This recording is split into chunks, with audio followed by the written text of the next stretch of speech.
Good afternoon guys. सो आज का lecture start करते हैं। Last time we are done with unit 1 and unit 2 का जो सोशो टेक्निकल सिस्टम जो है ये हम लोगों ने डिस्कस करना स्टार्ट किया था। इफ़ यू रिमेम्बर हम लोगों ने एक वीडियो भी देखा था जिसके अंदर बेसिक बताया हुआ था कि एज एंड व्हेन रिक्वायर्ड आपका जो सॉफ्टवेयर है वो कौन से प्लेस पे आप है, and based on that place, based on their culture, based on the legislative principles which are present there, we supposed to make the changes in the existing software.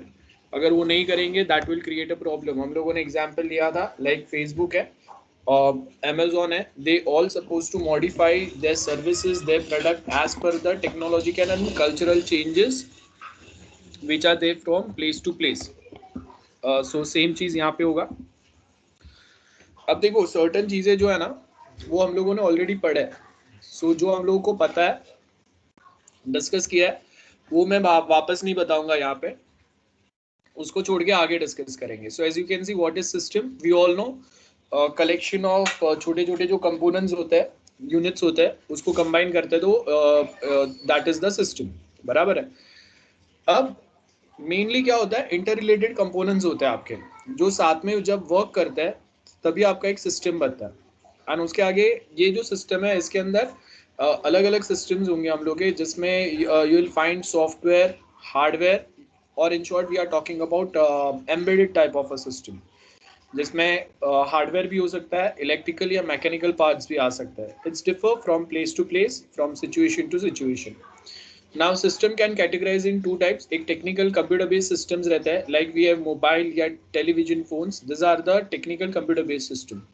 Socio technical systems हम लोग के होता है like that is purely defined or purely provided based on the governing या organizational policies या rules जो होते हैं उसके base के ऊपर।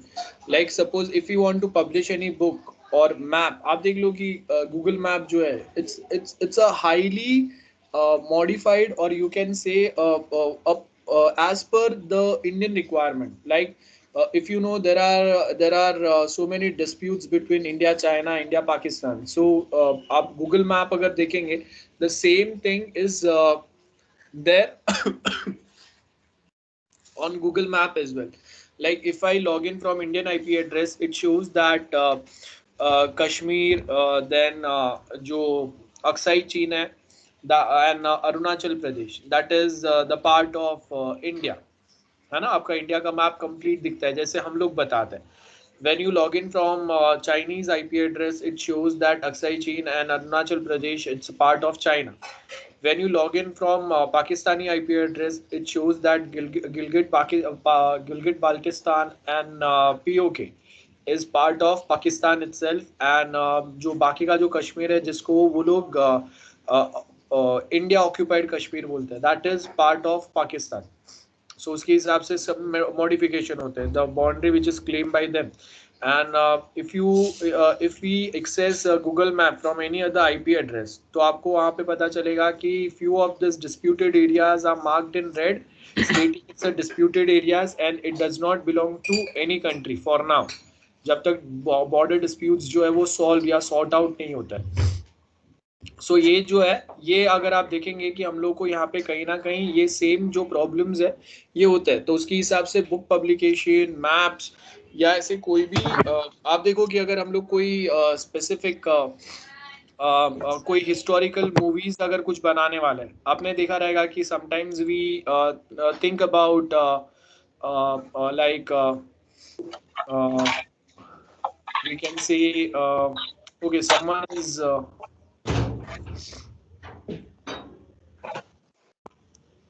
ओके आप देखो कि कोई हिस्टोरिकल मूवीज अगर हम लोग बनाने वाले तो वहाँ पे भी वहाँ के जो सेंटिमेंट्स रहते हैं वो बहुत ज़्यादा काम करता है। आप कोई भी ऐसे मूवीज नहीं बना सकते जिसमें किसी के जो उनके सेंटिमेंट्स जो है वो हर्ट हो। तो एग्जैक्टली सेम वे आप यहाँ पे भी कोई ऐसे प्रोडक्ट या ऐसे कोई चीज़ें अपने प्लेटफॉर्म पे नहीं डाल सकते जो इंडियन कल्चर में अलाउड ना हो या यहाँ पे हम लोग उसको प्रॉपर ना मानते हो, otherwise that will create a problem itself. Socio technical systems में अगर आप देखेंगे, we have emergent properties like properties of the system, all that depends on the system component and the relation. That's first thing कि हम लोग time to time emerge करते जाएंगे, है ना, टाइम टू टाइम हम लोग उसको और बेटर बनाते जाएंगे. Then next is the non deterministic, मतलब they do not always produce the same output. Like a game, human operator कैसे बिहेव करेगा उसके हिसाब से उसका आउटपुट जो है वो चेंज होगा. एटीएम मशीन, अगर मेरे पहले किसी ने एटीएम मशीन में से अगर 20,000 विड्रॉ किए थे, डजेंट मीन्स कि मैं भी जाऊंगा तो 20,000 ही विड्रॉ होगा उसमें से. मेरा ह्यूमन ऑपरेटर कौन है और उसने वहां पे क्या ऐड किया, क्या एंटर किया, क्या डिटेल कैसे इंटरेक्ट किया, उसके हिसाब से it will generate some different output. So यही सेम चीज है.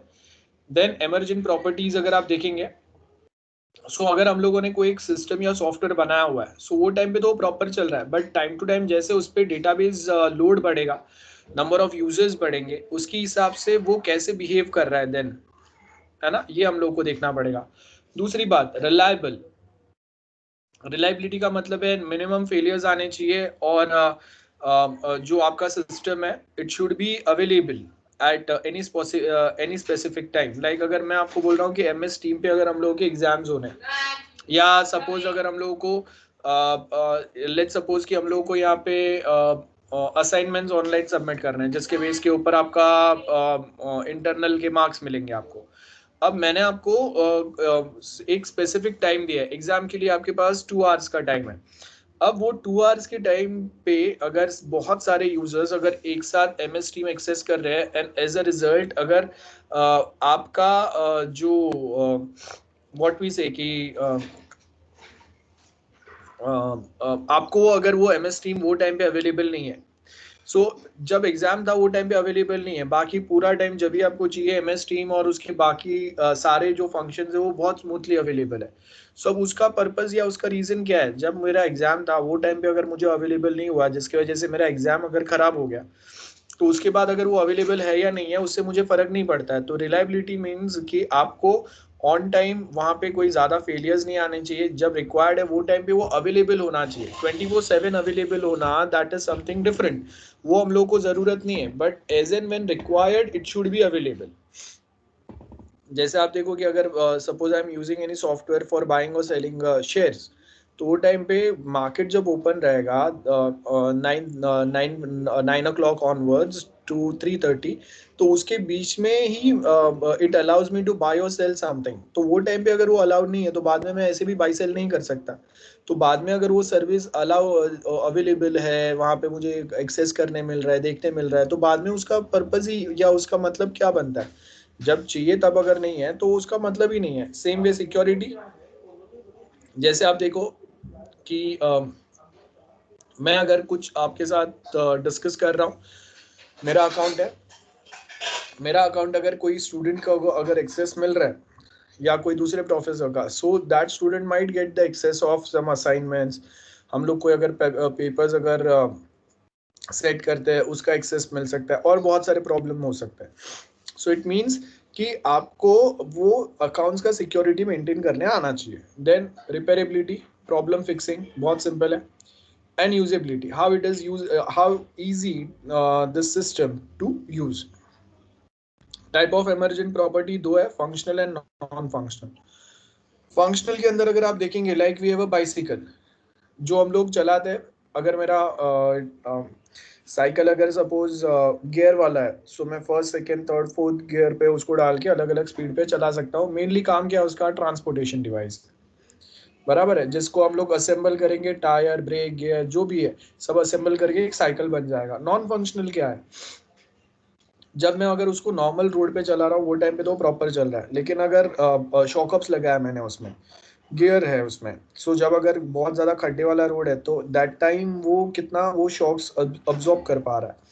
दूसरी बात, अगर मैं नॉर्मल स्ट्रेट रोड पे चला रहा हूँ वो टाइम पे तो अच्छा है, लेकिन अगर मैं उसको कोई ट्रैकिंग पे लेके जा रहा हूँ वो टाइम पे वो कैसे बिहेव कर रहा है, उसके ब्रेक्स कितने अच्छे हैं. अगर मैं रेनी सीजन में अगर उसको चला रहा हूँ और मैं इमरजेंसी ब्रेक अगर मार रहा हूँ तो वो कैसे बिहेव कर रहा है, कैसे अटक रहा है. तो ये सब हम लोग देखेंगे यहाँ पे. उसके रिलायबिलिटी कितना है, परफॉर्मेंस कैसा है उसका, सेफ्टी सिक्योरिटी एस्पेक्ट क्या है, that is the non functional aspect.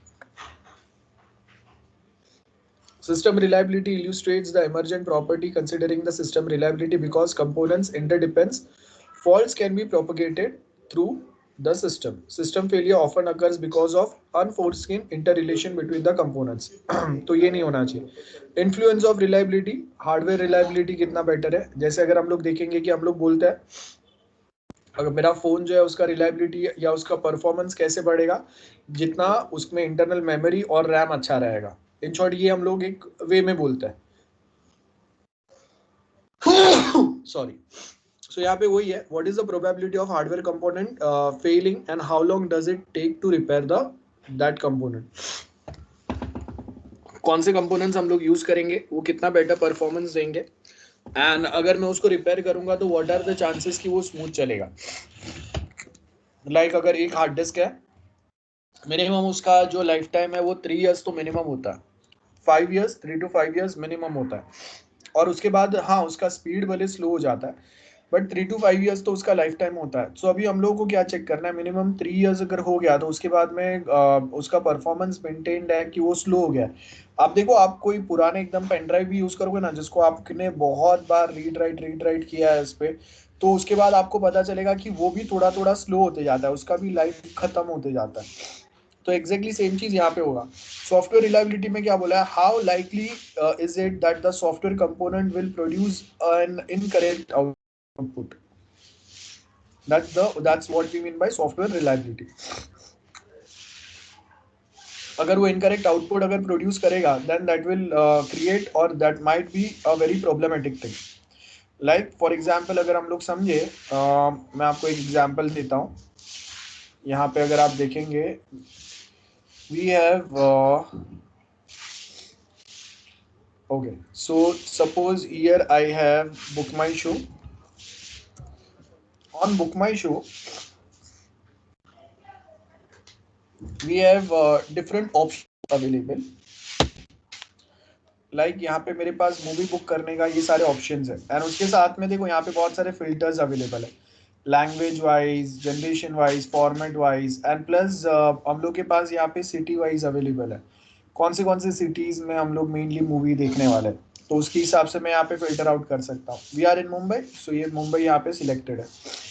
अब यहाँ पे मुझे मूवीज देखना है, तो यहाँ पे as you can see we have movies. अब उसके अंदर अगर आप देखेंगे in movies, sorry, in movies we have different options. Like we have this movie, let's suppose. अब यहाँ पे ये मूवी अगर आप देखेंगे, this movie is available in multiple languages. अब जब मैं अगर टिकट बुक करने की ट्राई कर रहा हूँ, मुझे यहाँ पे क्या बता रहा है, we have 2 options available, that is one is Hindi and one is English. अब मैं इसको बुक करने की ट्राई कर रहा हूँ इन हिंदी, ठीक है, 3D वाला. अब यहाँ पे ये मुझे क्या बता रहा है, हिंदी 3D बता रहा है. लेकिन सपोज यहाँ पे ये माइनर फॉल्ट है इसमें, मतलब जहाँ पे हिंदी लिखा हुआ है ये एक्चुअली इंग्लिश मूवीज के लिए, इंग्लिश वर्जन के लिए बुकिंग है, लेकिन गलती से वहाँ पे हिंदी प्रिंट हो गया. सो प्रॉब्लम क्या होगा, मैंने बुक किसके लिए किया, हिंदी के लिए किया, लेकिन मुझे एक्चुअल मूवी किस में मिलेगा, इंग्लिश में मिलेगा. That's the problem. या फिर अब हिंदी इंग्लिश तो ठीक है, चलो कि हम लोग को अगर हिंदी का इंग्लिश में मिला है, इंग्लिश का हिंदी में मिला, चल जाएगा, हम लोग समझ लेंगे. लेकिन उसके जगह पे अगर आप सोचो कि अगर मुझे यहाँ पे तमिल तेलुगु मिल गया, मतलब तमिल की जगह पे गलती से हिंदी लिखा हुआ है, तो अगर वो मैं देखने भी चले जाऊँ तो क्या समझेगा मुझे, कुछ नहीं समझेगा. तो अब यहाँ पे हम लोग के पास ये फर्स्ट प्रॉब्लम है कि ये हो सकता है. देन सेकेंड प्रॉब्लम, यहाँ पे आपको शोज प्रोवाइडेड है. सो अब मैं अगर यहाँ पे कोई टिकट्स बुक कर रहा हूँ और at same point of time counter से कोई अगर टिकट्स परचेस कर रहा है, तो दोनों को सिंक्रोनाइज साथ में करना चाहिए. मतलब अगर मैं यहाँ से सपोज ये वाला जो यहाँ पे कोई एक मूवी, कोई एक थिएटर है, उसके लिए मैं यहाँ से ये टिकट्स बुक कर रहा हूँ. अब जब अगर मैं यहाँ पे ये टिकट्स बुक कर रहा हूँ, मैक्सिमम इतने ही मुझे अलाउ कर रहा है. अब मैंने यहाँ पे बुक किया ये वाले. अब सेम टाइम पे अगर काउंटर से कोई अगर ये सेम सीट्स बुक कर रहा है, सो ये किसको अलाउ करेगा, दैट्स द प्रॉब्लम. फर्स्ट ये प्रॉब्लम है. देन नेक्स्ट अगर आप देखेंगे, here we have a cancellation policy. तो अब मैं कभी कैंसिल करूंगा उसको, ये हम लोग को अगेन समझ में आना चाहिए. तो अगर मैंने यहाँ पे ये सिलेक्ट किया, बराबर है, ये मैंने यहाँ पे 3-4 सीट्स जो है वो सिलेक्ट कर लिया, ठीक है, ये सारे सिलेक्ट कर लिए मैंने, लेट्स सपोज। अब मैं इसको बुक कर रहा हूँ, ओके। अब बुक करने के टाइम पे मैं इसको 8 कर देता हूँ, ठीक है। सो यहाँ पे अभी मैंने इसको सिलेक्ट किया, यहाँ पे मैं सिर्फ सेम वे में उसको सिलेक्ट कर रहा हूँ। अब यहाँ पे क्या बोला है, 6 o'clock का मेरा टाइमिंग है, कैंसलेशन अलाउड है, अवेलेबल है। 6 o'clock का टाइम है, मैं 5:30 को अंदर गया और बाद में मैंने जाके कैंसिल कर दिया उसको, टिकट्स को। सो क्या हुआ, मैंने एंट्री लिया और बाद में मैंने टिकट्स कैंसिल किया, मतलब मेरे सीट्स जो है वो अब और किसी को सोल्ड आउट होने नहीं है, वो लास्ट मोमेंट पे उतने टाइम में, है ना, हाफ एन आवर 15 मिनट्स पहले। तो मैंने वो बुक करके कैंसिल किया अंदर जाने के बाद में, और प्लस मूवी भी देखा। तो अब क्या हो गया कि मैंने टिकट कैंसिल किया, तो चलो कैंसिलेशन चार्जेस जो भी 30-40% 50% है, लेकिन बाकी 50% तो मुझे रिफंड आ गया, मतलब ये जो प्राइस है उसके हाफ प्राइस में मैं वो सेम मूवी देख पाऊंगा। That means that is a problem, advantage for me and disadvantage for the owner or multiplex runner। तो यहाँ पे ये प्रॉब्लम्स को how we are going to tackle, और ये हम लोगों को कब पता चलेगा, जब हम लोग उसको प्रोफेशनली प्रॉपरली टेस्ट करेंगे।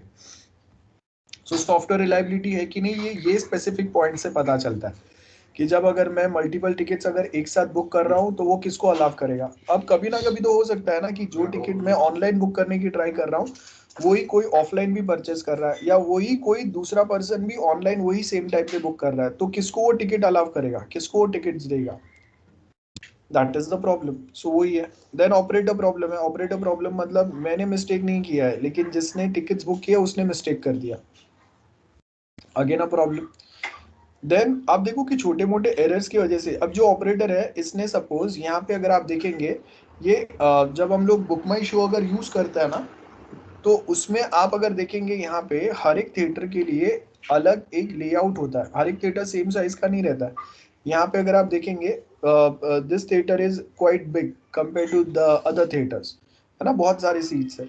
और उसके सामने अगर मैं दूसरा कोई थिएटर देखूंगा तो उसमें suppose the seat structure and number of seats are less, तो प्रीवियस वाले से यहाँ पे कम सीट्स है ना, आर्किटेक्चर अलग है।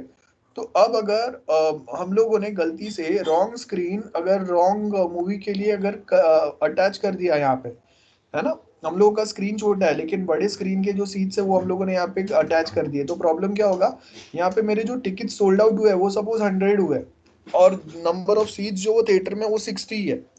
तो अब हम लोग कैसे एडजस्ट करेंगे उसको, और किसको कैंसिल करेंगे हम लोग, गेटिंग। तो वो प्रॉब्लम्स नहीं होने चाहिए। देन एक सेम टिकट दो लोगों को नहीं जाना चाहिए। नेक्स्ट थिंग, यहाँ पे अगर आप देखेंगे सपोज मैं अगर बुक कर रहा हूँ कोई एक स्पेसिफिक टिकट्स, ठीक है, ये वाले टिकट सपोज मैं बुक कर रहा हूँ, मैंने सपोज यही वाला टिकट बुक किया। अब मुझे यहाँ पे नंबर क्या बताएगा, nth रो है, 15th वाला सीट नंबर है, N15, this is the booking seat number. जब मैं बुक टिकट करके फाइनली बाहर जा रहा हूँ, ये सपोज मुझे ये वाला टिकट दे रहा है। सो क्या हो गया, मैंने बुक अलग किया, सीट अलग मिल रहा है।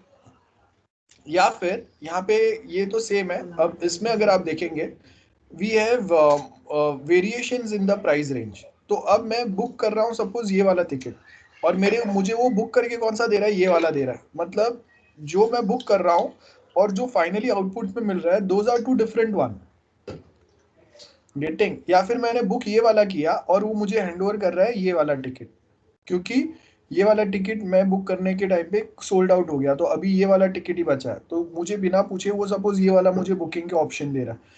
मैं जब बुक करूंगा बाद में मुझे पता चलेगा कि I6 वाला जो टिकट है वो मुझे मिला है। So this are the few problems जिसको आपको देखना है। ये आपका सॉफ्टवेयर अगर हैंडल कर पाता है, इट मीन्स कि उसमें कैपेबिलिटी है, रिलायबिलिटी जो है वो प्रॉपर है। This is what we mean by software reliability. And operator reliability में ये मिस्टेक्स नहीं होने चाहिए, वो हम लोग देखेंगे। तो रिलायबिलिटी रिलेशन, हार्डवेयर फेलियर अगर हो रहा है वो प्रॉब्लम जनरेट कर सकता है। सॉफ्टवेयर एरर्स जो है that that is the main problematic thing. Environment में प्रॉब्लम हो सकता है, बराबर है, मतलब मैं पहले उसको मोबाइल वर्जन पे प्रॉपर चला रहा था, अब जब मैं उसको लैपटॉप से अगर कर रहा हूँ then it is creating a problem, और vice versa. Then software engineering का मतलब क्या रहेगा, आपको सॉफ्टवेयर जो बनाना है उसके अंदर हम लोग क्या स्टेप्स फॉलो करेंगे। रिक्वायरमेंट डेफिनेशन का मतलब क्या होगा, रिक्वायरमेंट गैदरिंग एनालिसिस, और उसके साथ में requirement gathering analysis and feasibility study होगा, बराबर है, जिसमें 4 टाइप के फिजिबिलिटी हम लोग के आएंगे, ऑपरेशनल, इकोनॉमिकल, देन कौन से आएंगे, टेक्निकल एंड शेड्यूल फिजिबिलिटी आएगा। देन ये सब करने के बाद में हम लोग क्या करेंगे, सिस्टम डिजाइन करेंगे, पूरा सॉफ्टवेयर कैसा दिखेगा। देन उसके सब सिस्टम्स मतलब मॉड्यूल डिवीजन आएगा। उसके बाद में ये मॉड्यूल जो है उसको हम लोग कैसे इंटीग्रेट करेंगे वो बताएंगे। सिस्टम इंस्टॉलेशन कैसे जाएगा, उसके अंदर अगर वापस अगर कोई न्यू चेंजेस करने हैं, ऐड अपडेट डिलीशन अगर कुछ रिक्वायर्ड है वो कैसे होगा। एंड फाइनली अगर ये हो गया, हम लोग की पुराना सिस्टम है अभी, उसके जगह पे हम लोग न्यू सिस्टम अगर ऐड कर रहे हैं, न्यू सिस्टम अगर यूज में ला रहे हैं, तो पुराना सिस्टम को डीकमीशनिंग करके नया सिस्टम को यहाँ पे कमीशन करना पड़ेगा, राइट, मतलब डिप्लॉय करना पड़ेगा, इंप्लीमेंट करना पड़ेगा। तो पुराना सॉफ्टवेयर जो यूज में था उसको हटा देंगे हम लोग, because it was not that flexible या एडवांस, या जो नए टेक्नोलॉजी के साथ इजीली कनेक्ट हो पाया। तो इसके लिए हम लोगों ने एक सिस्टम को डिकम्पोज करके नया सिस्टम लेके आ रहे हैं। सो अगेन वो कैसे करेंगे, वो सारे प्रोसेसेस जो है वो यहाँ पे अवेलेबल होंगे। आप देखो कॉलेजेस में बहुत बार होता है, अब जब से वर्क फ्रॉम होम कंसेप्ट आया है या हम लोगों के लेक्चर्स का ये प्रॉब्लम हुआ है, उसके बाद में आपको पता चलेगा कि बहुत सारे कॉलेजेस के सॉफ्टवेयर जो है वो चेंज हो गए, पुराना जो यूज कर रहे थे वो उन्होंने डीकमीशन करके उससे बेटर या एडवांस वाला सॉफ्टवेयर जो है वो यूज करना चालू कर दिया। नाउ इंजीनियरिंग प्रोसेस कैसे वर्कआउट होगा उसका एक एग्जाम्पल दिया है, देखो यहाँ पे हम लोग के पास एक अलार्म सिस्टम है। अब अलार्म सिस्टम में क्या होगा, कोई एक सॉफ्टवेयर रहेगा जिसपे हम लोग बताएंगे कि कभी कौन सा अलार्म बजर होना चाहिए, नहीं होना चाहिए, कभी होगा वो कंडीशन। वो टाइम पे आपके जो लाइट है, अलार्म है, मतलब अलग से जो अलार्म रहेगा वो बजेगा ना, सो that is the electrical alarm या बजर। मैकेनिकल, सपोज हम लोग यहाँ पे बता रहे हैं कि कोई मैकेनिकल चीजें साथ में कनेक्टेड है, लाइक हम लोग के कोई डोर या कोई भी कुछ चीजें रहेंगे, लॉकर्स रहेंगे जहाँ पे हम लोग की कुछ चीजें सिक्योर हो जाएंगे, सपोज सिक्योरिटी के लिए, तो मैकेनिकल चीजें आ गई। यूजर इंटरफेस, कुछ प्रॉब्लम हुआ है वो सेम आपके कंप्यूटर डेस्कटॉप पे दिखेंगे। देन इलेक्ट्रिकल इंजीनियरिंग होगा, है ना, देन सिविल इंजीनियरिंग होगा, मतलब आप ये पूरा अलार्म सिस्टम कैसे बनाएंगे, वो बिल्डिंग का लेआउट कैसे सूटेबल रहेगा आपके ये सेम पैटर्न के साथ में। ये सारे पॉइंट्स जो है वो कंबाइन होंगे और वही यहाँ पे आपको दिया हुआ है। So this is one example जहाँ पे ये सारे जो मॉड्यूल्स है दे आर इंटरडिपेंडेंट, या ये सबका इन्वॉल्वमेंट जो है that is the main part, जिससे हम लोग ये अलार्म सिस्टम जो है इसको सिक्योर बना सकते हैं, इसके बिना ये सिक्योर नहीं बनेगा। तो सिस्टम ऑब्जेक्टिव क्या है, system should define overall organisational objective for the system.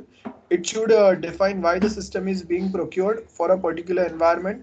Functional objective is to provide a fire and intrude a alarm, बराबर है।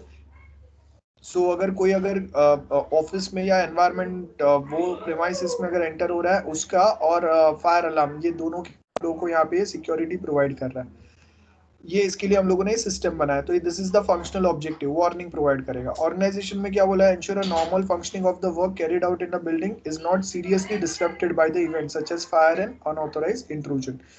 अब देखो अगर यहाँ पे हम लोगों ने क्या बोला है कि फायर डिटेक्शन सिस्टम लगाया हुआ है, लेकिन आप कोई एक लोकेशन पे आप आपने बहुत बार मूवीज में या कहीं पे देखा रहेगा कि अगर एक बड़ा सा कुछ हम लोगों ने एक लाइटर या बड़ा सा आग जला के अगर कोई अलार्म के सामने रख दिया, then it will open the spray on the complete office. So ये नहीं होना चाहिए। अगर गलती से किसी ने ऐसा मजाक भी किया तो आप सोचो कि पूरे ऑफिस में वो स्प्रे कर देगा। और हम लोग के अगर आईटी कंपनी या ऐसे कोई भी दूसरे ऑफिस रहते हैं, पूरे ऑफिस में हर एक डेस्क पे हर किसी के लिए एक एक कंप्यूटर रहता है। सो अगर सिर्फ अगर हम लोग देखें अगर कंप्यूटर भी वीक गए तो भी कभी जो ऑफिस है या इंस्टीट्यूशन है उनका कितना ज़्यादा लॉस हो जाएगा। तो अगर ये अलार्म डिटेक्शन सिस्टम अगर फेल हो गया then that will create so big problem for the institution. So ये सिस्टम रिक्वायरमेंट प्रॉब्लम है कि अगर आपने समझा नहीं, चेंजिंग रिक्वायरमेंट अगर आप नहीं समझ पाए, then also it will create a problem. Then system design, अब देखो यहाँ पे सिर्फ हम लोग डिजाइनिंग की बात कर रहे हैं। सबसे पहले जो टोटल पार्टी रिक्वायरमेंट मिला है उसको पार्टीशन कर देंगे हम लोग, मतलब कितने मॉड्यूल या कितने पार्ट बनाए उसके हिसाब से हम लोग बताएंगे। तो रिक्वायरमेंट को डिवाइड करके हम लोग को पता चला कि कितने सब सिस्टम्स या कितने मॉड्यूल्स बनेंगे आपके, उसके हिसाब से हम लोगों ने ये सारे जो रिक्वायरमेंट्स है वो हम लोगों ने असाइन कर दिए टू डिफरेंट डिफरेंट सब सिस्टम्स जो उसको वर्कआउट करने वाला है। एंड उसके हिसाब से क्या क्या फंक्शंस आपको डेवलप करना पड़ेगा अपने सॉफ्टवेयर में, वो हम लोगों ने बताया। एंड उसके हिसाब से क्या इंटरफेस होगा वो हम लोगों ने यहाँ पे डिफाइन किया। So that is what we mean by system designing. So partitioning the requirement, identifying subsystem, assigning the requirement, specifying subsystem functionality and defining subsystem interfaces। बराबर है, ये आपका क्रिटिकल एक्टिविटी है। देखो सबसिस्टम इंटरफेसेस जो है वो आपका यहाँ पे क्या है, defining the subsystem interface, that is the critical activity. Now requirements and design, requirement and design में आपको क्या बोला है कि रिक्वायरमेंट्स एंड डिजाइन के लिए हम लोग स्पाइरल अप्रोच फॉलो करते हैं। हम लोगों ने जैसे अलग अलग SDLCs पढ़े ना, तो exactly similar way we do have different SDLCs available. Like जैसे हम लोगों ने वाटरफॉल पढ़ा था, टाइम बॉक्सिंग पढ़ा, स्क्रम पढ़ा, अजाइल पढ़ा, this all are the SDLCs। तो अब आप कोई एक SDLC यूज करके एडवांस सॉफ्टवेयर नहीं बना सकते। वी रिक्वायर्ड हाइब्रिड SDLC, मतलब हम लोग 2-3 SDLCs जो है उसका कॉम्बिनेशन यूज करके एक सॉफ्टवेयर बनाते हैं। सो समटाइम्स आपका जो रिक्वायरमेंट गैदरिंग है ना वो इतना इजी नहीं रहता है। आपको क्लाइंट के पास से एक साथ सारे रिक्वायरमेंट्स नहीं मिलते हैं और वो उसके बेस के ऊपर आप पूरे प्रोजेक्ट के डिजाइन जो है वो भी एक साथ नहीं बना सकते। So what is required is we need to continuously work on the requirement, analyze the requirement, eliminate the unnecessary part, and finally the filtered requirement जो रहेंगे उसके बेस के ऊपर will be working। architectural design हो गया, again review that design, and if you find something is still missing then we can again go to problem definition कि okay this problem is still not addressed। जैसे मैंने आपको book माई show का बोला, तो अगर वहां पे जैसे जो जो पॉइंट्स मैंने हाईलाइट किए, अगर उसमें अभी भी अगर कोई प्रॉब्लम अगर मिसिंग है, then again will think about कि okay how to solve this problem, और उसके लिए क्या रिक्वायरमेंट्स रहेंगे, how to analyse it, and उसके लिए वापस हम लोग के क्या डिजाइन बनेंगे।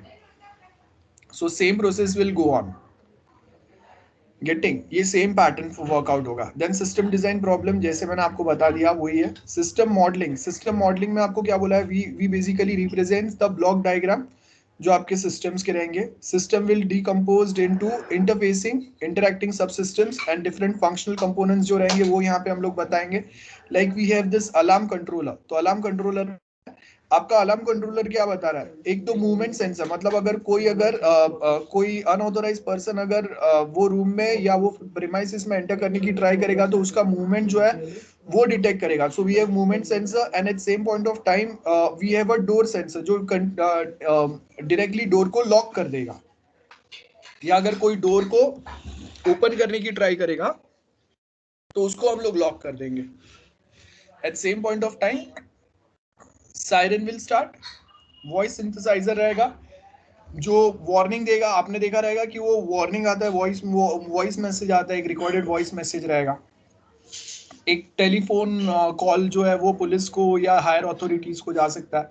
सो ये सारे सिंक्रोनाइज काम करेंगे, ये सब जब एक साथ काम करेंगे तब आपका अलार्म कंट्रोलर जो है वो सक्सेसफुली वर्कआउट होगा। अब इसमें अगर आप देखो कि अगर हम लोगों ने मूवमेंट अपने मूवमेंट सेंसर ने कोई तो एक मूवमेंट ट्रैक किया है, बट वो टाइम पे यहाँ पे ये जो वॉइस सिंथेसाइजर है या साइरन है वो अगर नहीं बजा, तो हम लोगों ने कोई इंट्रूडर आइडेंटिफाई तो किया लेकिन हम लोग बाकी किसी को इन्फॉर्म ही नहीं कर पाए। गेटिंग? सो अगर ऊपर के 2 मॉड्यूल नीचे के 3 मॉड्यूल के साथ में अगर काम नहीं करेंगे तो हम लोग सक्सेसफुली अपने सिस्टम को या अपने प्रीमाइसेस को, ऑफिस को सिक्योर नहीं कर पाएंगे। This 2 and this 3 should work in a synchronized manner, that is very important। Getting? Then वही जो ऊपर मैंने आपको बताया उसी का यहाँ पे आपको 1 by 1 हर एक चीज एक्सप्लेन किया हुआ है। अब ये सबको आप जब साथ में लाते हैं ना तो एक बहुत बड़ा सिस्टम बनता है। लाइक यहाँ पे अगर आप देखेंगे, we have this type, we have this one ATC। अब यहाँ पे आपको क्या बोला है कि हम लोग के पास एक पूरा एक ऑटोमेटिक एयरक्राफ्ट ट्रैकिंग सिस्टम है, जहाँ पे आपको क्या बोला है, देखो ये this is the radar system, transponders है जो कंटिन्यूअसली उसका लोकेशन जो है वो कैच करते रहेंगे।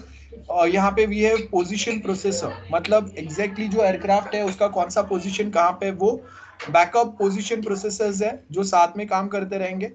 एयरक्राफ्ट सिमुलेशन सिस्टम है। एयरक्राफ्ट सिमुलेशन सिस्टम का मतलब क्या हो गया कि आपके कौन से एयरक्राफ्ट या आपका जो प्लेन है वो मेनली कौन पे, कभी उसको लैंड करना है, कभी उसको लैंड नहीं करना है, ये सारे पॉइंट्स के ऊपर वो फोकस आउट करेगा, है ना। देन उसके साथ में यहाँ पे आपका डेटा कम्युनिकेशन सिस्टम है कि अगर कोई फ्लाइट्स है तो वो फ्लाइट्स कितने लोगों ने बुक की है, कौन से सीट्स जो है वो ऑलरेडी बुक हो गए, है ना, कितने पैसेंजर्स आ गए। अगर आप जब फ्लाइट अगर हम लोग का जब हम लोग फ्लाइट जब स्टार्ट होगा तो उसके पहले कितने लोगों ने बोर्डिंग पास लिया हुआ है, किसको आपको अलाउ करना है, कौन है जिसको अलाउ नहीं करना है, कोई अगर एजेड पर्सन है जिनको अगर कोई प्रॉब्लम है, हेल्थ इश्यूज है, उनके डिटेल रखेंगे हम लोग, राइट।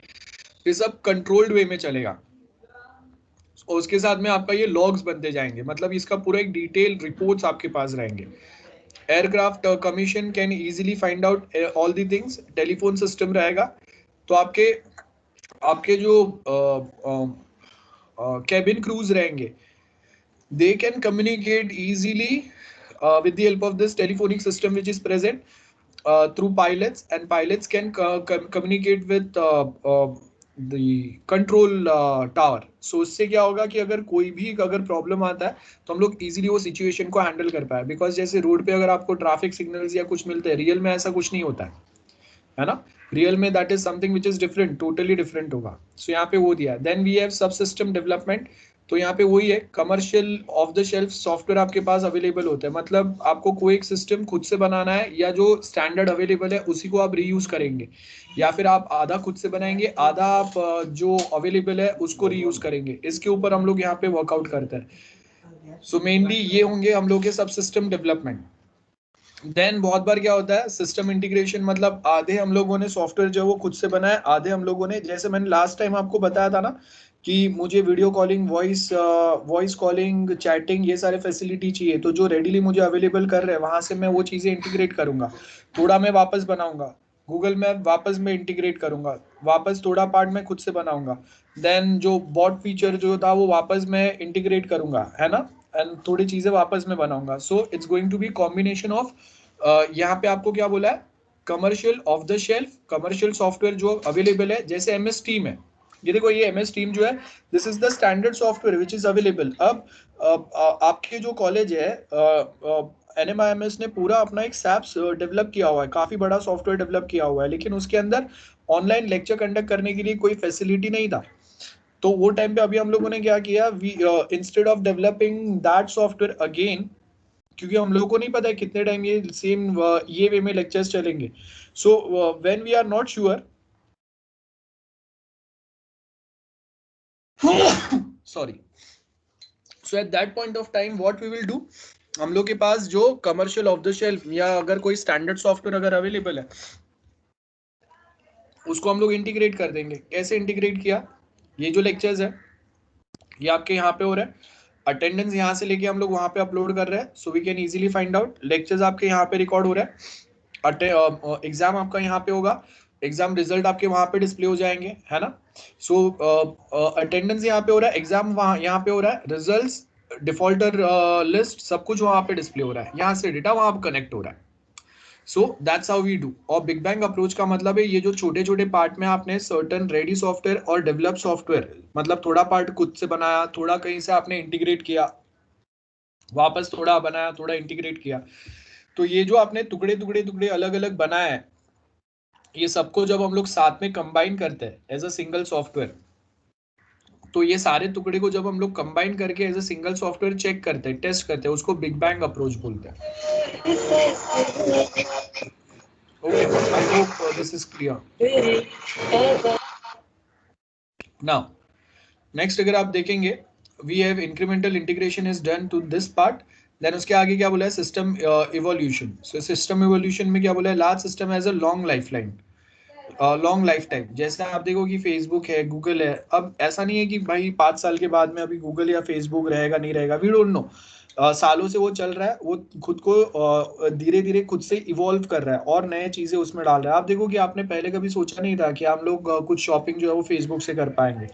आज के टाइम पे वो फैसिलिटी आपके पास अवेलेबल है ना, कि आपको वहाँ पे आप प्रॉपर्टीज की कुछ डील्स जो है वो भी फेसबुक पे बता दें, क्योंकि यहाँ पे ये प्रॉपर्टी अवेलेबल है, ये अवेलेबल है। पुराने बाइक कार आपको सेल करने हैं, वो वहाँ पे आपके पास ऑप्शन अवेलेबल है। लाइक यू कैन से कि OLX के कितने सारे फीचर्स यहाँ पे डाल दिए, गेटिंग।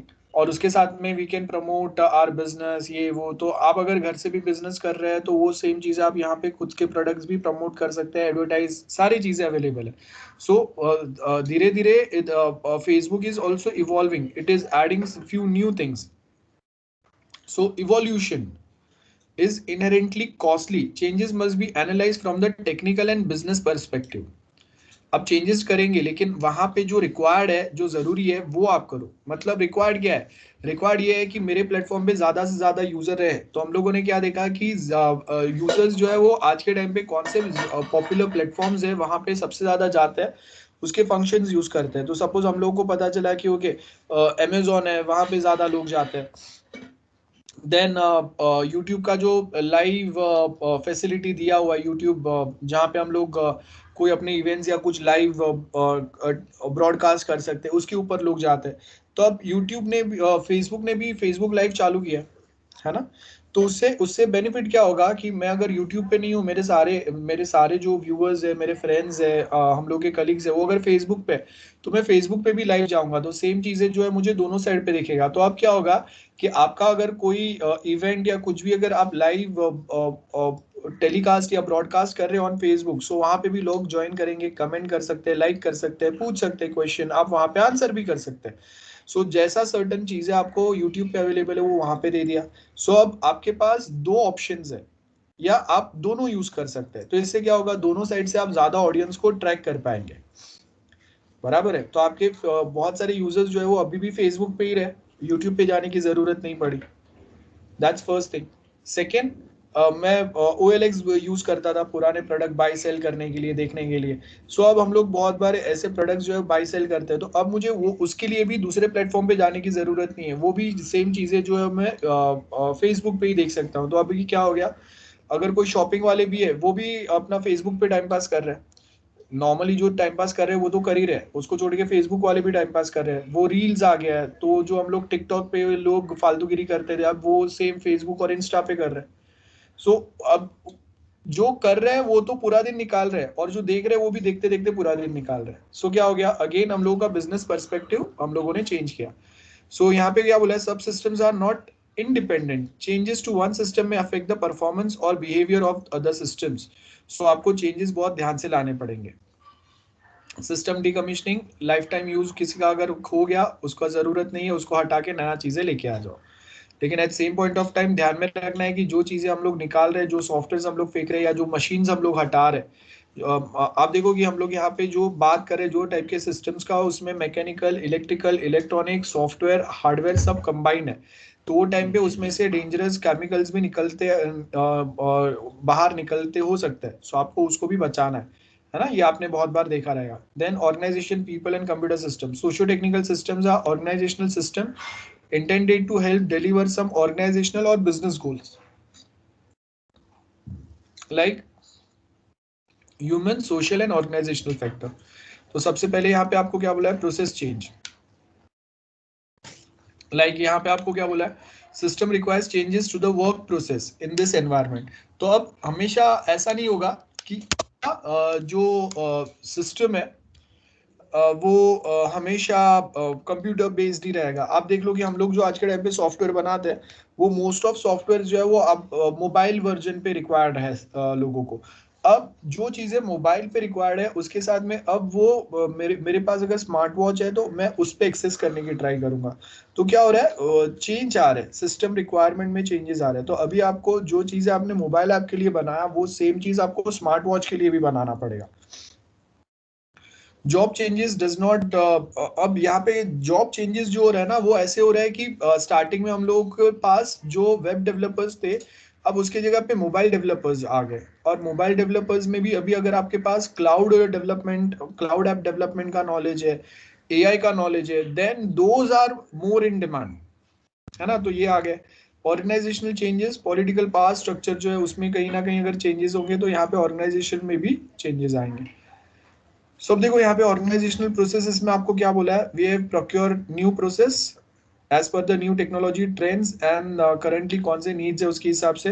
उसके हिसाब से नए डेवलपमेंट होंगे, उसको ऑपरेशन में लाएंगे, वापस अगर कुछ चीज़ें मिसिंग है तो वापस हम लोग ऊपर जाएंगे, डेवलपमेंट में कहाँ पे चेंजेस है उसके हिसाब से वापस कौन से न्यू टेक्नोलॉजी प्रोक्योर करने चाहिए, ये सेम साइकिल जो है वो चलते रहेगा 3 स्टेप्स। तो यहाँ पे जैसे आपको क्या बोला है, एक एग्जाम्पल, हम लोग को अगर कोई एक नया सिस्टम या सॉफ्टवेयर अगर बनाना है, हम लोग के पास एग्जिस्टिंग सिस्टम है, सर्वे मार्केट फॉर एग्जिस्टिंग सिस्टम्स, कि कोई एक हम लोग के पास सिस्टम है और हम लोग के बाद मार्केट में और हम लोग के राइवल्स के पास जो सिस्टम है, तो हम लोग का सिस्टम और हम लोग के राइवल्स का सिस्टम, इसको हम लोग मैच करेंगे, क्या चीज़ें मिसिंग है, हम लोग को क्या नए एडवांस फीचर्स की नए सिस्टम्स में क्या क्या अपडेट करने की ज़रूरत है, उसके हिसाब से हम लोग नए रिक्वायरमेंट्स जो है इसको अडॉप्ट करेंगे, राइट। एंड उसके हिसाब से हम लोग ने यहाँ पे देखो क्या बोला, issue a request to tender. अब जो आपने जो सप्लायर है उनको उनके पास से आपने टेंडर मंगाया, उसके साथ में आपने क्या बोला, नए रिक्वायरमेंट्स आपने अडॉप्ट किए, उसको कैसे बनाना है उसके लिए आपने एक सिस्टम चूज कर लिया कि okay this is how our system is going to look like. उसके हिसाब से आप कोई ना कोई स्पेसिफिक टेंडर सिलेक्ट करेंगे या 2-4 सिलेक्ट करेंगे, देन आपका जो कॉन्ट्रैक्टर है उसके साथ आप निगोशिएट करेंगे, देन सेम यहाँ पे बिडिंग चालू होगा कि ओके मैं इतने में बना के दे रहा हूँ, मैं इतने में बना के दे रहा हूँ, और सेम कॉम्पिटिशन टाइप होगा। उसके बाद let contract for a development, जहाँ पे आपने कोई एक सप्लायर चूज किया और उसके साथ में आप कॉन्ट्रैक्ट में आ गए और वो आपको वो सेम सॉफ्टवेयर बना के देगा, सिंपल है। देन कॉन्ट्रैक्टर सब कॉन्ट्रैक्टर कैसे काम करेंगे, वी हैव सिस्टम कस्टमर सबसे ऊपर है, उसके नीचे आपके अलग अलग कॉन्ट्रैक्टर रहेंगे। अब ये अलग अलग कॉन्ट्रैक्टर अलग अलग कामों के लिए हम लोगों ने कहीं ना कहीं कोई काम आउटसोर्स किया है, कोई एक चीज हम लोग खुद से बना रहे हैं। जैसे आप देख लो कि अगर लैपटॉप है तो सपोज उसका जो सॉफ्टवेयर है वो कोई एक बना के दे रहा है, बराबर है, उसका जो आपका जो स्क्रीन आएगा वो कोई दूसरा बना के दे रहा है, कीबोर्ड माउस और कहीं से आ रहा है, मदरबोर्ड और कहीं से आ रहा है, सो वी हैव सब कॉन्ट्रैक्टर्स हियर। अब वो अलग अलग लोकेशन से लाके देन आप क्या करेंगे, प्रिंसिपल कॉन्ट्रैक्टर कंबाइन करेगा तीनों और वो फिर सिस्टम कॉन्ट्रैक्टर को आके असेंबल करके दे देगा। लेगेसी सिस्टम, लेगेसी सिस्टम का मतलब होता है हम लोग पुराने कुछ सिस्टम्स यूज कर रहे थे वो सेम हम लोग यहाँ पे फॉलो कर सकते हैं क्या।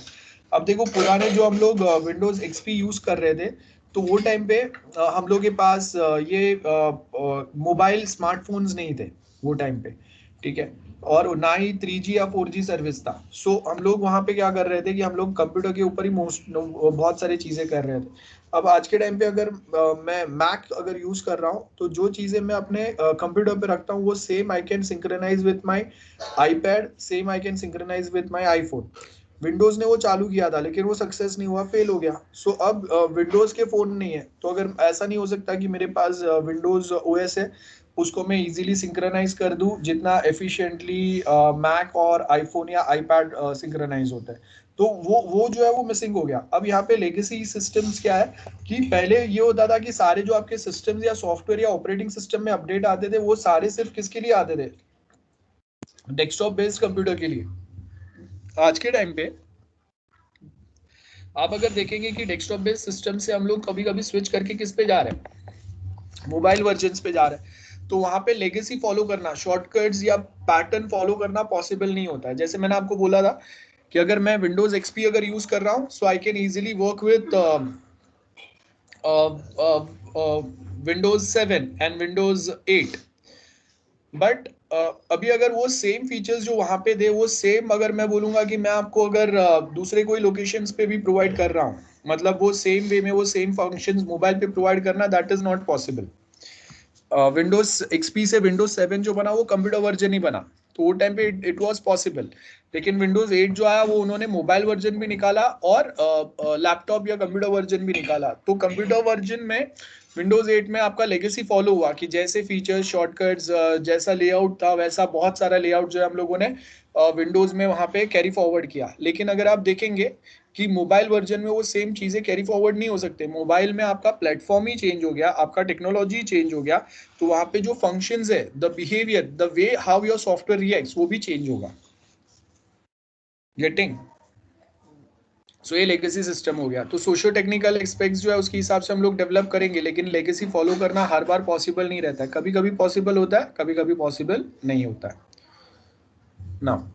यहाँ पे आपको वही सेम चीज दिया है। लेगेसी सिस्टम कंपोनेंट में हम लोग क्या क्या चीजें यूज करते हैं, तो मेरे पास एप्लीकेशन सिस्टम है, it uses some support softwares. Support softwares like मैं एक सेम ऑपरेटिंग सिस्टम के ऊपर ही उसको रन कर रहा हूँ, है ना, दैट्स माय सपोर्ट सिस्टम। सो हम लोग क्या करेंगे, उसके साथ जो हार्डवेयर है वो भी इजीली सपोर्ट में आ रहा है। तो आपका एप्लीकेशन सॉफ्टवेयर है which is runs on some specific hardware getting. So अब देखो कि अगर मैं बोल रहा हूँ कि हम लोगों ने एप्लीकेशन सॉफ्टवेयर को अगर मोबाइल पे स्विच कर दिया, तो ये जो मेरा सिस्टम सॉफ्टवेयर है वो भी चेंज होगा ना कहीं इसमें भी चेंजेस आएंगे। या फिर अगर मैं बोल रहा हूँ कि हम लोगों ने अब तक जो फिजिकल सर्वर रखा था उसके जगह पे now we have cloud computing, तो हम मुझे अभी ज़्यादा सर्वर्स की ज़रूरत ही नहीं है। देन मेरा डेटाबेस जो है वो सारा अभी फिजिकल सर्वर पे अवेलेबल था, वहां से उठा के मैंने अगेन उसको भी क्लाउड पे डाल दिया, गूगल ड्राइव पे, वन ड्राइव पे, आई क्लाउड पे, वहां कहीं पे डाल दिया। सो उसके हिसाब से आपका यहाँ पे भी चेंज हुआ, कंपिटिटर्स चेंज कर रहे हैं तो आपका बिजनेस प्रोसेस में चेंज हुआ, कंडीशंस चेंज हुए, उसके हिसाब से आपके बिजनेस पॉलिसी रूल्स चेंज हुए, और वो सारे इफेक्ट जो है आपके एप्लीकेशन सॉफ्टवेयर पे आएंगे। ठीक है। सो स्टार्टिंग में आप देखो जैसे बुक माई शो भी है, वो सिर्फ मूवी बुकिंग के लिए था, आज के टाइम पे सिर्फ मूवी बुकिंग से उसका काम नहीं चलेगा। फेसबुक स्टार्टिंग में सिर्फ एक सोशल नेटवर्किंग प्लेटफॉर्म था, लेकिन अभी उससे बहुत ज्यादा है ना, वही सेम चीज है। सो लेगेसी कंपोनेंट्स फॉलो करना हमेशा पॉसिबल नहीं रहता है, this are are legacy. Business process क्या है, उसके से स्पेसिफिक एप्लीकेशन सॉफ्टवेयर हम लोगों ने क्या बनाया, उसके साथ में सपोर्ट सॉफ्टवेयर कौन से है, और उसके लिए हार्डवेयर क्या है, that is everything here. Okay, so that's all. वो हम लोग का वो वाला चैप्टर जो है वो कंप्लीट हो गया। किसी को कोई डाउट है तो you can ask, anyone, any doubts, any doubts, anyone? Hello? No, sir. Next we have is critical systems. Critical systems वो होता है जिसके ऊपर ह्यूमन डिपेंडेंस ज्यादा रहता है, इसी को हम लोग क्रिटिकल सिस्टम्स बोलते हैं। तो as you can see critical systems में if the system failure results in significant economic losses, physical damage, और it might threat to the human life, ये आपका क्रिटिकल सिस्टम हो गया। जैसे आप देखो कि हम लोगों के पास हम लोगों ने मेडिकल सॉफ्टवेयर हम लोग बोलते हैं। So if medical software generates wrong या false result because of which किसी का जो डायग्नोसिस है, किसी का कोई ऑपरेशन है या ट्रीटमेंट है वो रॉन्ग जा सकता है, एंड उसकी वजह से उसका जान भी जा सकता है। आप देखो कि अगर हम लोग बोल रहे हैं कि okay we are using some और the other systems to track pregnant womens, अब उनका बेबी हेल्दी है या नहीं, उनको कौन से टाइप के मेडिसिन की ज़रूरत है, ये आप कौन से बेसिस पे डिफाइन करेंगे, आपका सिस्टम उनको कौन से वे में डायग्नोस कर रहा है। अब आप देखो कि जो बेबी है वो ओरिजिनल हेल्दी है, लेकिन आपका सिस्टम उसको प्रॉपरली डायग्नोज नहीं कर रहा है, और उसकी वजह से आपने जो मेडिसिन का कोर्स था वो चेंज कर दिया। Now that is very risky for mom as well as baby's life. So आपका सिस्टम ने कुछ रॉन्ग आउटपुट जनरेट किया, रॉन्ग एनालिसिस या रिपोर्ट जनरेट किए, एंड उसकी वजह से आपको यहाँ पे प्रॉब्लम हो गया। That's first thing. तो यहाँ पे सेफ्टी क्रिटिकल सिस्टम्स रहेंगे। सेफ्टी क्रिटिकल सिस्टम्स जैसे आपको यहाँ पे क्या बोला है, केमिकल प्लांट प्रोटेक्शन सिस्टम है। जैसे आप देखो कि चेरनोबिल है, अपने रशिया का यूएसएसआर जो था पहले, वो सुना रहेगा चेरनोबिल न्यूक्लियर डिजास्टर जो हुआ था। तो वहाँ पे अगर आपने देखा रहेगा कि सेफ्टी सिस्टम्स को ही हम लोग वापस चेक कर रहा था। जो पर्सन था, it was the person was very young, I think 30 to 35 years के बीच में, ये विच वॉज वेरी यंग, उसको ज़्यादा एक्सपीरियंस नहीं था ऐसे न्यूक्लियर प्लांट्स हैंडल करने का। तो उसने सेफ्टी सिस्टम्स अगर कैसे वर्कआउट होते हैं कि नहीं वो चेक करने के लिए उसने प्लांट बंद होने के टाइम पे ट्राई किया कि अगर ऐसा कोई इमरजेंसी सिचुएशन आया जिसमें अगर न्यूक्लियर गैस अगर लीक होने लगा तो वो टाइम पे हम लोग कैसे कंट्रोल करेंगे। तो उसने वो सेम चेक कर रहा था और उसी में न्यूक्लियर एक्सप्लोजन हो गया एंड एवरीथिंग वाज डिस्ट्रॉयड। अब आप देखो कि that was the safety system जो वो टेस्ट कर रहा था, और वो बहुत बुरी तरीके से फेल हो गया। सो अब यहाँ पे हम लोग क्या समझे कि आपको जब अगर सेफ्टी सिस्टम अगर टेस्ट करना है तो आप छोटे लेवल पे करो। चर्नोबिल का जो मेन पैटर्न चालू हुआ वो टाइम पे यूएसएसआर और यूएस के बीच में बहुत ज़्यादा तकलीफ था, है ना, बहुत ज़्यादा प्रॉब्लम चल रहे थे, वर्ल्ड वॉर 2 के बाद की बात है। तो अब यहाँ पे वो टाइम पे जो एक पॉलिटिकल सिचुएशंस थे दैट वर डिफरेंट, कंडीशंस जो थे वो अलग थे, टेक्नोलॉजी इतना एडवांस नहीं था कि हर किसी को हर एक चीज़ के बारे में पता चले, तो बहुत सारी चीज़ें साथ में चल रहे थे। और वहाँ पे अगर आप सेफ्टी सिस्टम टेस्ट करने जा रहे हो और वो अगर ब्लास्ट हो जाता है तो वो बहुत बड़ी बात है। तो यहाँ पे आपको सबसे पहले तो वो सेम सेफ्टी सिस्टम वर्कआउट हो रहा है कि नहीं, वो आपको छोटे लेवल पे ट्राई करना था, जो एकदम माइन्यूट हो, जिससे किसी को ज़्यादा प्रॉब्लम ना हो। अब आपने पूरा सिस्टम इम्प्लीमेंट कर दिया, इतना बड़ा पावर प्लांट चल रहा है जो पूरा एक सिटी को इलेक्ट्रिसिटी प्रोवाइड करने वाला है। और इतना बड़ा पावर प्लांट पे अगर आप चेक करेंगे कि उसका सेफ्टी सिस्टम कैसे वर्कआउट कर रहा है, अगर वो सक्सेसफुल रहा तो ठीक है, फेल हो गया तो सेम वही होगा जो चेरनोबिल में हुआ। सो वही सेम यहाँ पे। देन मिशन क्रिटिकल सिस्टम्स है, failure fault in failure results in failure of some goal directed activity like spacecraft navigation. तो अब हम लोग आप देखो कि जब अगर प्लेन अगर जब फ्लाइट जब टेक ऑफ होता है तो उसको कहीं पे कोई बोर्ड नहीं दिखते, ना साइन बोर्ड होते हैं, ना सिग्नल्स रहते हैं। ये सब कंट्रोल टावर से जब वो कनेक्टेड रहते हैं वहां से उनको ये सारे मैसेजेस इंडिकेशन मिलते हैं। सो अगर उनको कौन से डायरेक्शन में जाना है ये भी वो लॉन्गिट्यूड लैटिट्यूडनल जो डायरेक्शन रहते हैं उसके बेस के ऊपर डिसाइड करते हैं। हम लोगों को पता चलता है कि एसपी रोड हाईवे है, ये है वो है, वहाँ ऊपर वैसा नहीं हम लोग को मिलेगा। सो अगर नेविगेशन सिस्टम जो है वो अगर रॉन्ग गया तो आप सोचो कि हम लोग कोई ऐसे लोकेशन रीजन में जा सकते हैं जहाँ पे हम लोग को नहीं जाना था, या फिर हम लोग डायरेक्शन भूल गए जिसकी वजह से फ्लाइट जो है वो डिले हो सकता है, क्रैश हो सकता है, कोई भी प्रॉब्लम हो सकता है, right. Business critical like customer accounting system. अब मेरे अकाउंट में कोई एक पैसा आया और मेरे अकाउंट में वो क्रेडिट हो गया लेकिन काउंट नहीं हुआ, then that is the problem getting। so जैसे आप समझो कि मेरा एक ही अकाउंट में दो मेरा एक ही बैंक में दो अकाउंट्स है, लाइक एक मेरा है एक मेरे भाई का है। अब मेरे भाई के अकाउंट से कुछ पैसा मेरे अकाउंट में आ रहा है, तो मेरे भाई के अकाउंट में से सपोज 10,000 डिडक्ट हो गया लेकिन मेरे अकाउंट में नहीं आया। सो दैट मीन्स वो पैसा एक अकाउंट से डिडक्ट होकर दूसरे अकाउंट में आया नहीं, तो गया किधर पैसा, है ना। देन सिस्टम डिपेंडेबिलिटी बहुत सिंपल है। The most important emergent property of critical system is it's dependability.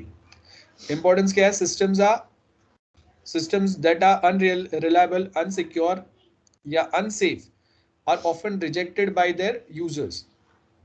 एक बार अगर हम लोगों को कोई बता दे कि हम लोग ICI HDFC का या SBI का मोबाइल बैंकिंग ऐप यूज कर रहे हैं और वहां पे कोई प्रॉब्लम या फॉल्ट हो गया, आप देखो कितने सारे यूज करने वाले बंद कर देंगे। पेटीएम बहुत ज़्यादा पॉपुलर था, अभी धीरे धीरे कम हो रहा है। गूगल पे लोग ज़्यादा यूज़ कर रहे हैं, रीज़न क्या है, अभी जो यूज़ कर रहे हैं वो कर रहे हैं थोड़ा बहुत, लेकिन पहले से काफ़ी ज़्यादा उसका डिमांड कम हो गया, बिकॉज हम लोगों ने देखा कि बहुत सारे लोकेशन पे फ्रॉड हो गया, अकाउंट में आपके पेटीएम वॉलेट में से जो पैसा था वो कोई दूसरा चोरी करने लगा, ये प्रॉब्लम्स हो गए। अब वो किसके मिस्टेक की वजह से हुए वो नहीं, लेकिन यहाँ पे हम लोग क्या बोल रहे हैं कि जब कभी अगर ये प्रॉब्लम्स आ रहे हैं then people will start rejecting. अब वो कभी ऑपरेटर के मिस्टेक से भी आ सकते हैं या एक्चुअल सिस्टम के मिस्टेक से भी आ सकते हैं। अब आप देखो कि हम लोग MS टीम यूज कर रहे हैं, अब मुझे आज तक कभी यहाँ पे प्रॉब्लम नहीं आया लेक्चर लेने में कि कभी ये MS टीम डाउन गया और उसकी वजह से मेरे लेक्चर्स कैंसिल हुए। अगर एक आध बार हो भी जाए तो हम लोग चला लेंगे, क्योंकि इतने टाइम जो हम लोग यूज कर रहे थे उसमें से एक आध बार अगर ऐसा कोई प्रॉब्लम आता है it's fine, we can handle it. लेकिन अगर बार बार अगर एवरी वीक अगर ऐसा होगा तो हम लोग क्या करेंगे, will stop using this software and will switch on to some other software.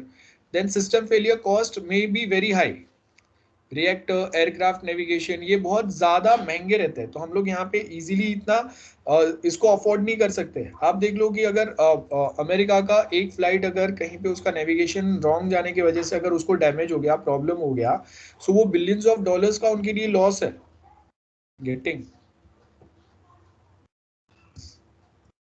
Then next is untrustworthy system may cause information loss with a high consequent recovery cost। Next is development methods for critical systems। Trusted methods and technique must be used। These methods are not cost effective for other types of systems। The older methods strength weakness are understood। अब यहाँ पे आपको ये देखना है कि आप पहला कोई सिस्टम यूज कर रहे थे उसके एडवांटेज डिसएडवांटेज क्या है, अभी जो यूज कर रहे हैं उसके एडवांटेज डिसएडवांटेज क्या है, दोनों में डिफरेंस क्या है, which one is more better, कौन सा ज्यादा टेस्ट हुआ है, उसके रीजंस क्या आते हैं। तो यहाँ पे एग्जांपल दिया है, जैसे आपको फॉर्मल मैथमेटिकल कोई मेथड्स हम लोग यूज कर सकते हैं जिसको हम लोग यहाँ पे ऐड कर सकते हैं। सोशियो टेक्निकल में प्रॉब्लम्स कभी आ सकते हैं हार्डवेयर फेलियर की वजह से, सॉफ्टवेयर फेलियर की वजह से, या फिर ह्यूमन ऑपरेटर जो है उसके मिस्टेक की वजह से। Hardware failure, we all know hardware fail क्या होगा, सॉफ्टवेयर फेलियर, एरर आ गए, बग्स आ गए, प्रॉब्लम आ गया, डिफेक्ट आ गया, है ना, उसकी वजह से, या फिर आपने जब इम्प्लीमेंट किया या डिजाइन बनाया वो टाइम पे वहां पे मिस्टेक थे उसकी वजह से प्रॉब्लम आ रहा है, या फिर ह्यूमन फैक्टर जो यूज कर रहे हैं उन्होंने कोई डेटा प्रॉपर प्रोवाइड नहीं किया एंड इसकी वजह से we are facing a problem here. A simple safety critical systems है हम लोग के पास। Now example of software control insulin pump है। देखो यहाँ पे अभी क्या है, डायबिटिक पेशेंट्स को हेल्प करने के लिए we have this safety critical system insulin pump. अब यहाँ पे क्या बोला है, we have this pump needle based है। अब क्या होगा, इंसुलिन की जरूरत कब पड़ती है, डायबिटिक पेशेंट्स जो रहते हैं जिनका ब्लड शुगर ऊपर नीचे जाता है तो वो टाइम पे they required this insulin dose, directly insulin dose उनको रिक्वायर्ड रहता है सो दैट उनका शुगर जो है वो कंट्रोल में रहे। अब यहाँ पे हम लोग के पास क्या है, वी हैव टू डिस्प्ले, एक में आपका इंसुलिन का डोज आपको कितना लगेगा, दूसरे में आपका शुगर लेवल क्या है वो बता रहा है। Let's suppose this is just example. तो वी हैव अ कंट्रोलर, ये बताएगा उसके हिसाब से पंप जो है वो एक इंसुलिन डोज जो है वो जनरेट करेगा, क्लॉक पे बताएगा। लेट्स सपोज कि आपने her after every 5 hours suppose आपको बोला है कि एक इंसुलिन डोज लेना है या 6 आवर्स के बाद में, तो उसके हिसाब से आपका अलार्म बजेगा, है ना। अगर आपका इंसुलिन अगर आपका शुगर लेवल अगर चेंज हो रहा है, अप डाउन हो रहा है, अनस्टेबल हो रहा है, तो ये सेंसर जो आपको इंडिकेट करेगा। सो देखो अब हम लोगों के पास एक पंप है जो आपका इंसुलिन जो है वो इंसर्ट करने में, आपके बॉडी में इंसर्ट करने में हेल्प करेगा। कंट्रोलर के साथ सेंसर कनेक्टेड है और अलार्म है, तो सेंसर क्या करेगा, इंसुलिन के जो लेवल्स है वो चेक करेगा, राइट। एंड उसके बाद में उसी के साथ में अगर आप देखेंगे we have this alarm system is well with us. So ये सब कुछ जो है वो कंबाइन काम करता है, तब जाके आपको एक सक्सेसफुल आउटपुट मिलता है which is beneficial for the parents, sorry for the patients. So अगर वो सक्सेसफुली काम नहीं करेगा this will create a lot of problem.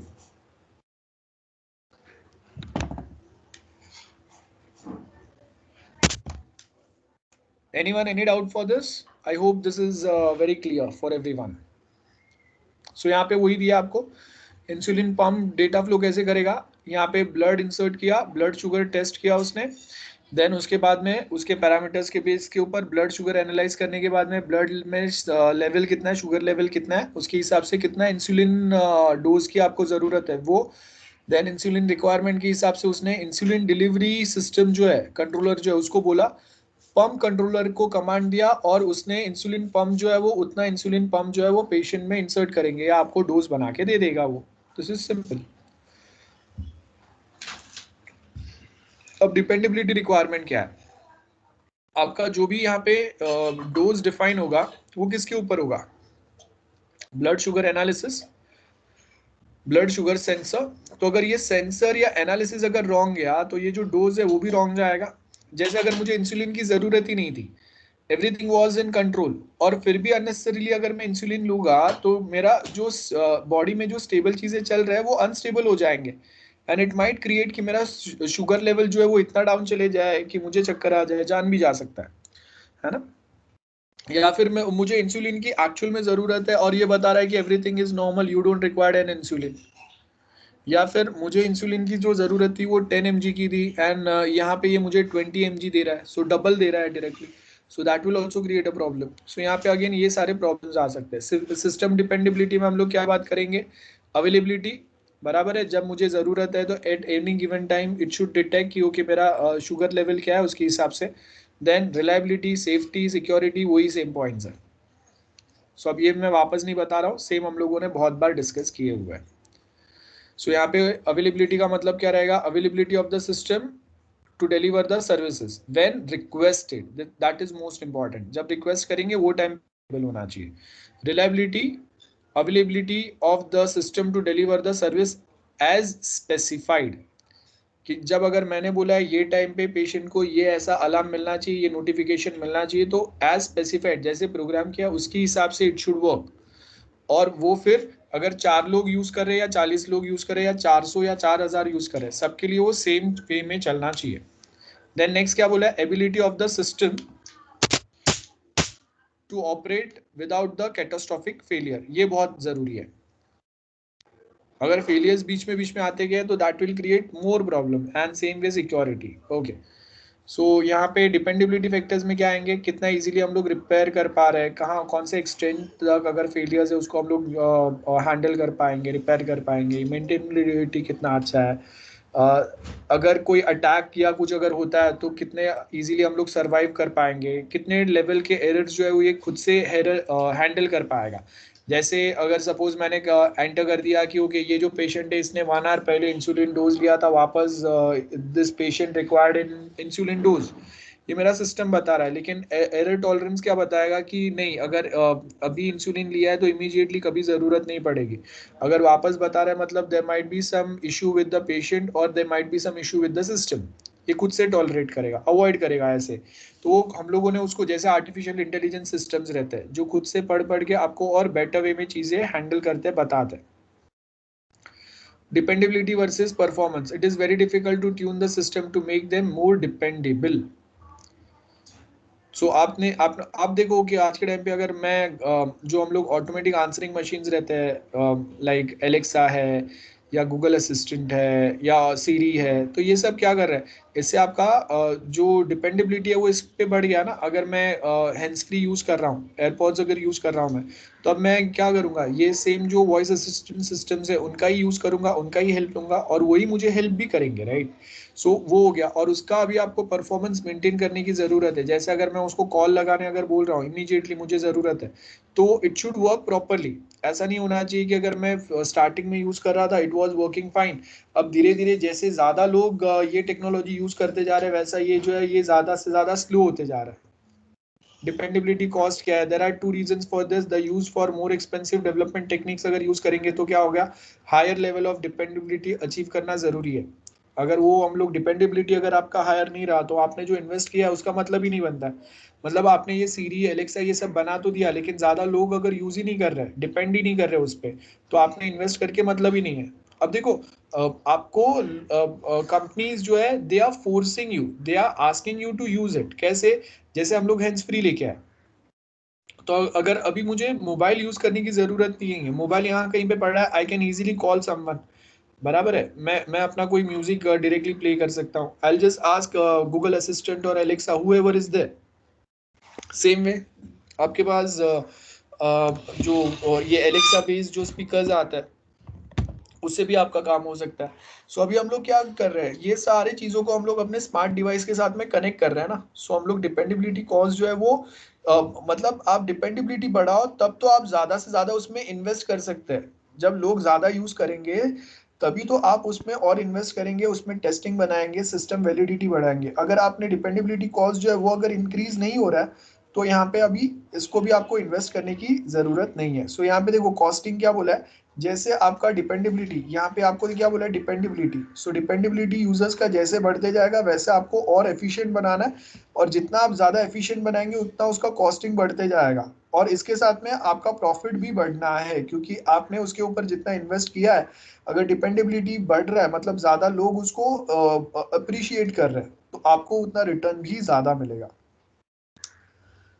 Reliability वही है सेम, फेलियर फ्री सिस्टम होने चाहिए, मिनिमम फेलियर होने चाहिए, या फिर अगर फेलियर हो रहे हैं तो हम लोग इजीली उसको रिकवर कर पाए। अवेलेबिलिटी मतलब at any point of time अगर मुझे रिक्वायर्ड है तो वो इट शुड बी अवेलेबल। जैसे अगर मैंने बोला है कि एलेक्सा है, तो अगर एलेक्सा ही अगर हैंग हो गया तो कैसे काम चलेगा।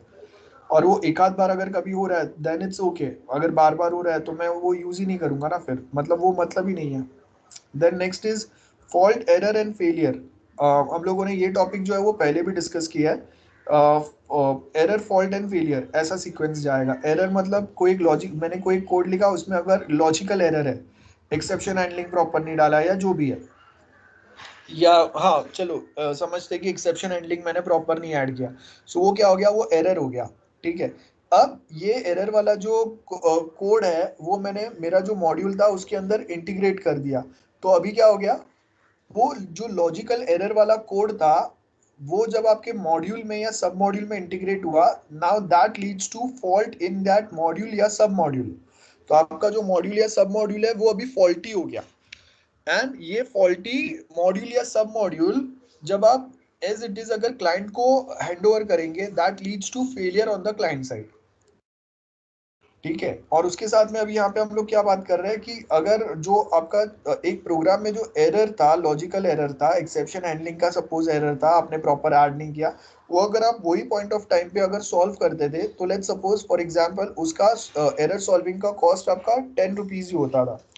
आपने जब अभी उसको बिना सॉल्व किए या बिना आइडेंटिफाई किए या प्रॉपरली बिना टेस्ट किए जब आपने उसको इंटीग्रेट कर दिया विथ विथ योर सिस्टम या मॉड्यूल में किसी में डाल दिया, तो अभी आपका जो मॉड्यूल है वो क्या हो गया, फॉल्टी हो गया।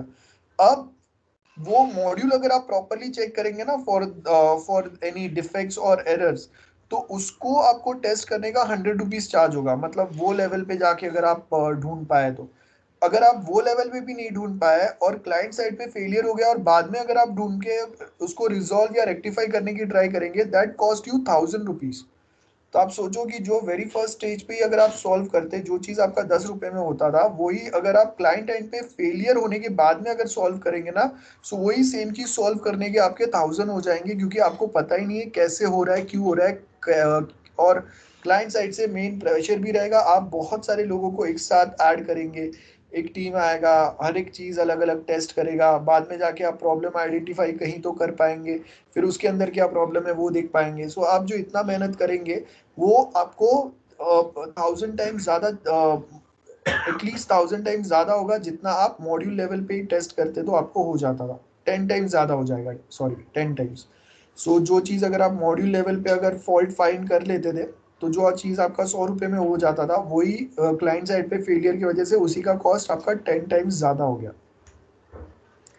सो रिलायबिलिटी के मेन टर्मिनोलॉजी क्या है, सिस्टम फेलियर।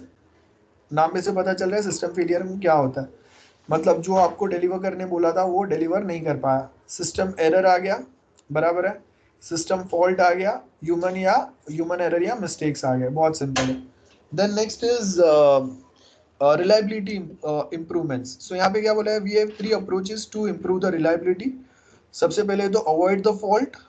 अगर फॉल्ट अवॉइड करेंगे फिर भी देयर माइट बी चांसेस कि कहीं ना कोई फॉल्ट आ ही जाए, है ना। तो वो टाइम पे आपको क्या करना है, try to detect such faults and remove it. जिससे, और याद रखो कौन से फॉल्ट जिसका प्रोबेबिलिटी ज्यादा है कि वो जाके बहुत ज्यादा हार्म करेगा, वैसे फॉल्ट्स को आपको डिटेक्ट करके रिमूव करना है। फॉल्ट बहुत सारे मिलेंगे आपको सिस्टम में, but there going to be some faults जो सिस्टम में है नहीं है, आपको ज्यादा फर्क नहीं पड़ेगा ना यूजर को पड़ेगा, तो आप उसमें उसको सॉल्व करने में ज्यादा टाइम वेस्ट नहीं करेंगे। And next is fault tolerance. आपका सिस्टम जो है वो थोड़ा स्मार्ट होना चाहिए कि अगर रन टाइम में अगर उसको कोई प्रॉब्लम आता है ना, तो वो क्लाइंट को इंडिकेट करके वापस दूसरे कोई वे में बता दे कि ओके हम लोग के पास बैकअप है। जैसे अगर मैं बोल रहा हूँ कि हम लोग के पास जैसे हम लोग रियल में बोलते हैं ना कि चलो ठीक है मेरे पास बाइक है, अगर बाइक खराब हो गया तो मैं डायरेक्टली ट्रेन पकड़ के चले जाऊंगा, या कार रिक्शा कर लूंगा या टैक्सी कर लूंगा। तो वो क्या है, फॉल्ट टॉलरेंस है कि कहीं पे एक में फॉल्ट आया तो मेरे पास ऑल्टरनेटिव अवेलेबल है कि जिससे मेरा काम तो ना अटके, और जब तक मैं वो ऑल्टरनेटिव वे से अपना काम कर रहा हूँ तब तक जाके मैं अपना बाइक रिपेयर करा लूंगा। तो एग्जैक्टली सेम चीज यहाँ पे, कोई एक वे ऑफ वर्किंग अगर मेरा फेल होता है तो मैं ऑल्टरनेटिव हमेशा बना के रखूंगा। तो जब तक मैं वो ऑल्टरनेटिव से अपना काम चला रहा हूँ तब तक जो ओरिजिनल पार्ट जो फेल हुआ है उसको भी मैं रिजॉल्व कर लूंगा। देन रिलायबिलिटी मॉडलिंग है, you can model the system as input output mapping where some input will result in enormous outputs। वही है, सिंपल है। जैसे यहाँ पे आपको दिया है, वी हैव इनपुट सेट्स है मेरे पास, input causing we have provided some input जिससे बहुत सारे एरर्स जनरेट होंगे। सो यहाँ पे हम लोगों ने प्रोग्राम में वो जब दिया तो आपका आउटपुट में क्या है, बहुत सारे एरर्स आए, है ना। आपका आउटपुट जो जनरेट हुआ it was completely full of errors. तो ऐसे जो कुछ प्रॉब्लम है इसको आपको सॉल्व करना रहता है।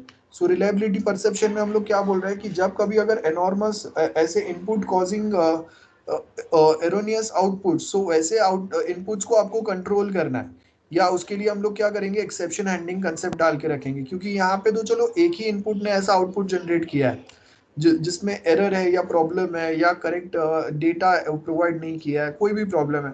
जब अगर आप एक्चुअल सिस्टम अगर देखेंगे तो वहां पे तो ऐसे कितने सारे यूजर्स रहेंगे जो ऐसा रॉन्ग इनपुट प्रोवाइड करेंगे आपको, और वो टाइम पे अगर एक एक यूजर ने प्रोवाइडेड रॉन्ग डेटा या इनपुट जो आपका एरर जनरेट कर रहा है या सिस्टम में प्रॉब्लम कर रहा है, तो आपका सिस्टम अगर एक इनपुट ऐसा संभाल नहीं पाया तो रियल टाइम में इतने सारे यूजर्स से जब ऐसे रॉन्ग या इनकम्प्लीट इनपुट्स आएंगे तो उसको वो कैसे टैकल करेगा, तो ये भी आपको ही देखना पड़ेगा। इसको हम लोग बोलते हैं रिलायबिलिटी इंप्रूवमेंट्स। सो मैं एग्जैक्टली ऐसा नहीं बोल सकता कि मेरा रिलायबिलिटी जो है, मैंने अगर ये 4 फॉल्ट्स अगर सॉल्व किए तो मेरा रिलायबिलिटी जो है वो 50% बढ़ गया, 60% बढ़ गया। इन शॉर्ट हम लोग बोल रहे हैं कि जब अगर हम लोग 60% डिफेक्ट अगर प्रोडक्ट के सॉल्व करते हैं ना, तो आपका सिस्टम में 3% इंप्रूवमेंट आता है।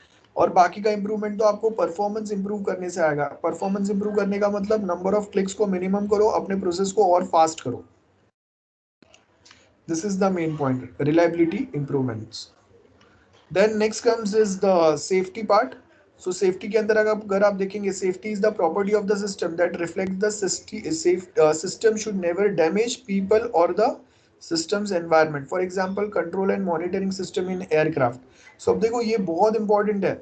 आपका पूरा एयरक्राफ्ट जो है ना वो ये सिस्टम के ऊपर डिपेंड करके चल रहा है। तो अगर आपका सिस्टम अगर फेल हुआ, उसमें अगर एरर आया तो एयरक्राफ्ट क्रैश भी हो सकता है। गेटिंग, क्योंकि आपका सिस्टम ही उसको इंडिकेट करेगा ना कब लैंड करना है, कब उसको फ्लाई करना है, कभी उसको थोड़े टाइम वेट करना है क्योंकि अभी जो रूट है वो बिजी चल रहा है। ये सब हम लोग वही बताते हैं। So there are two types of critical systems, primary safety critical systems, secondary. So primary के अंदर क्या आएंगे, embedded software whose failure can cause hardware malfunctioning which results human injury or environmental damage. That's first thing, बराबर है।